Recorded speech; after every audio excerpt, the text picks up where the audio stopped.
প্রিয় শিক্ষক শিক্ষিকা ভাই বোনেরা, আপনারা নিশ্চয়ই অবগত আছেন তৎকালীন ফ্যাসিস্ট সরকারের সময়ে সারা বাংলাদেশের বৈষম্য করে সারা বাংলাদেশ থেকে 4000-এর অধিক চলমান যোগ্য বেসরকারি প্রাথমিক বিদ্যালয়গুলোকে সুকৌশলে আমলাতান্ত্রিক জটিলতা দেখিয়ে বিভিন্ন জেলা এবং উপজেলা পর্যায় থেকে সঠিক সময়ে তথ্য প্রেরণ না করে আমাদের সাথে বৈষম্য করে আমাদেরকে বঞ্চিত করে রাখা হয়। এই সারা বাংলাদেশে এই বিদ্যালয়গুলোর সাথে প্রায় 8 লক্ষাধিক কোমলমতি শিশু তাদের ন্যায্য অধিকার থেকে বঞ্চিত হয়ে আছে। আমরা দীর্ঘ 1.5 যুগের বেশি সময় ধরে অত্যন্ত বৈষম্যের শিকার হয়ে অত্যন্ত কষ্টে অর্ধাহারে অনাহারে দিনপাত করে কোমলমতি শিশুদেরকে লক্ষ লক্ষ কোমলমতি শিশুদেরকে প্রাথমিক শিক্ষার মান উন্নয়নের ভূমিকা রেখে তাদেরকে শিক্ষার আলো দিয়ে বিভিন্ন সেক্টরে আমরা প্রেরণ করেছি। আমাদের কাছ থেকে একজন শিক্ষার্থী শিক্ষা লাভ করে সেখান থেকে উচ্চ পর্যায়ের শিক্ষা গ্রহণের জন্য মাধ্যমিক বিদ্যালয়ে গিয়ে ভর্তি হতে পারে, কিন্তু অত্যন্ত দুঃখ এবং পরিতাপের বিষয় হলো সত্য, পার্শ্ববর্তী একটি গভর্নমেন্ট স্কুলে একটা শিশু যে সমস্ত অধিকারগুলো পেয়ে থাকে তার প্রত্যেকটা অধিকার থেকে আমাদের শিশুদেরকে বঞ্চিত করে রাখা হয়েছে। আমরা এই 24-এর অভ্যুত্থানের মাধ্যমে ইন দ্য মিড টার্মের গভর্নমেন্টের কাছে আমরা এই বৈষম্য নিরসনের জন্য বারবার দাবি জানিয়ে এসেছি। আমরা বিগত দিনে এই জাতীয় প্রেস ক্লাবের সামনে হাজার হাজার শিক্ষক নিয়ে অবস্থান কর্মসূচি পালন করেছিলাম এবং রমজান মাসে আমরা এখানে অবস্থান করেছিলাম। অত্যন্ত কষ্ট করে সারা বাংলাদেশে যে সমস্ত শিক্ষকগণ এখানে উপস্থিত হয়েছিলেন আমি আবারও তাদেরকে আমার অন্তঃস্থল থেকে ধন্যবাদ এবং মোবারকবাদ জানাচ্ছি।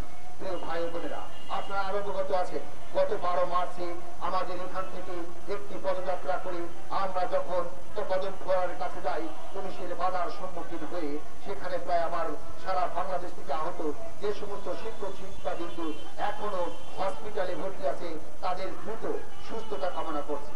প্রিয় সাংবাদিক ভাই বোনেরা, আপনারা অবগত আছেন এই বিদ্যালয়গুলোর সাথে প্রায় 20,000-এর অধিক শিক্ষক পরিবার অত্যন্ত কষ্ট করে দিনাপাত করছে।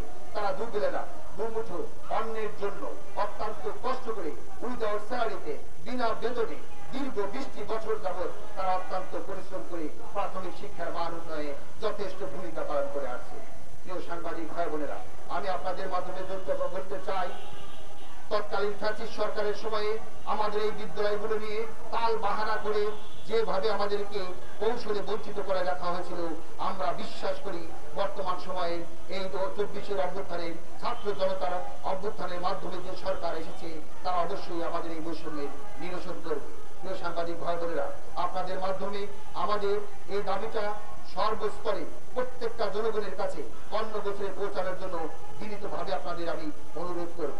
পাশাপাশি আজকের এই অবস্থান কর্মসূচিতে যে সমস্ত শিক্ষক শিক্ষিকা ভাই বোনেরা দীর্ঘ 1.5 যুগের বেশি সময় বৈষম্যের শিকার হয়ে তাদের ন্যায্য দাবি আদায়ের জন্য এই জাতীয় প্রেস ক্লাবের সামনে উপস্থিত হয়েছেন, আমি এবার বিশ্বাস করে মনে পারি তাদের ন্যায্য দাবি অবশ্যই তারা আদায় করে দিতে পারবে বলে বিশ্বাস করি ইনশাআল্লাহ। প্রিয় ভাই বোনেরা, আমরা কষ্ট করেছি, দীর্ঘদিন কষ্ট করেছি, আবারও কষ্ট করতে হবে। আপনারা জানেন বোঝেন বিশেষ করে সারা বাংলাদেশ নয় পৃথিবীর বুকে এমন কোন ইতিহাস নেই যে কোনো কিছু অর্জনের বিনিময়ে মুভমেন্ট বা আন্দোলন ব্যতীত কোনো কিছু অর্জিত হয়েছে বলে আপনাদের অবশ্যই জানা আছে। আন্দোলন ছাড়া আজ পর্যন্ত পৃথিবীর বুকে কোনো কিছু অর্জিত হয়নি। তাই আমরাও বিশ্বাস করি আমরা যে পন্থা অবলম্বন করেছি বিদ্যালয়গুলোকে জাতীয়করণ করার জন্য শান্তিপূর্ণ আন্দোলনের মধ্য দিয়েই আমরা আমাদের বিদ্যালয়গুলোকে জাতীয়করণের সুব্যবস্থা করতে পারবো বলে আমি বিশ্বাস করি।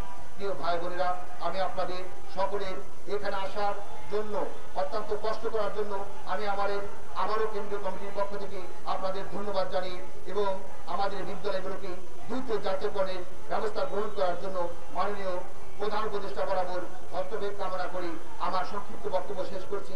আপনাদের দীর্ঘায়ু কামনা করছি। আসসালামু আলাইকুম।